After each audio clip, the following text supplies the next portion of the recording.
ఈ సంకేతాలు కనిపిస్తే త్వరలో మీ కోరికలన్నీ తీరుతాయి, దేవుడు మీ వెంట ఉన్నట్లే అర్థం. చాలా సార్లు ప్రజలు పగలు రాత్రి పూజలు చేయడం కనిపిస్తుంది, కానీ దేవుడు వారి పిలుపు వింటున్నాడో లేదో లేదా వారి పూజ ఫలాలను పొందుతున్నారో లేదో వారికి తెలియదు. అటువంటి పరిస్థితిలో పూజ సమయంలో మీకు కొన్ని సంకేతాలు వస్తే మీ పూజ విజయవంతమవుతోందని అర్థం చేసుకోండి.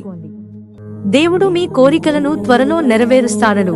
చాలా సార్లు ప్రజలు గంటల తరబడి పూజలు చేస్తారు, కానీ పూజ విజయవంతమైందో లేదో అర్థం చేసుకోలేకపోతున్నారని అన్నారు. అటువంటి పరిస్థితిలో ప్రార్థన చేస్తున్నప్పుడు మీరు లోపలి నుండి చాలా సంతోషంగా ఉంటే భవిష్యత్తులో ఏదో మంచి జరగబోతోందని అర్థం చేసుకోండి. ఇది చాలా ప్రత్యేకమైన అనుభవం. 1. మొదట మీరు లోపల చాలా సానుకూలంగా ఉంటారని జ్యోతిష్కుడు చెబుతున్నాడు. పరిస్థితి ఎంత దారుణంగా ఉన్నా మీ అంతరంగంలో ఆశ, ఆనందం ఉంటాయి. మీకు లోపల నుండి ఇలా అనిపిస్తే లోపలి నుండి మేల్కొలుపు ప్రారంభమైందని అర్థం చేసుకోండి. 2.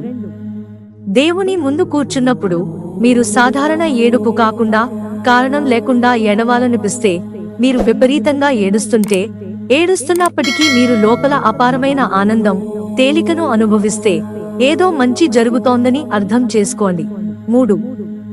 ప్రార్థన చేస్తున్నప్పుడు ఒక పువ్వు అకస్మాత్తుగా మీ ఒడిలో లేదా చేతిలో పడితే మీ కోరికలలో ఒకటి ఖచ్చితంగా నెరవేరుతుందని అర్థం చేసుకోవడం చాలా సార్లు జరుగుతుంది. 4. మీరు పూజించే దేవుడిని మీ కలలో చూసినట్లయితే, అతను మిమ్మల్ని ఆశీర్వదిస్తున్నట్లు లేదా మీరు ఆయనను చూస్తున్నట్లయితే అది చాలా శుభ సంకేతం.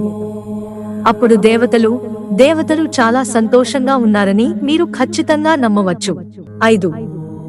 దీనితో పాటు మీ పూర్వీకులను సంతోషకరమైన మానసిక స్థితిలో చూడటం లేదా మీ కలలో మిమ్మల్ని ఆశీర్వదించడం కూడా మీ ప్రార్థనలు విజయవంతం అమయ్యాయనడానికి సంకేతం. దీని అర్థం మీ పూర్వీకులు కూడా మీ పూజతో చాలా సంతోషంగా ఉన్నారు. అటువంటి పరిస్థితిలో రాబోయే రోజుల్లో మీకు ఖచ్చితంగా ఏదైనా మంచి జరుగుతుంది లేదా మీ జీవితం సంతోషంగా ఉంటుంది.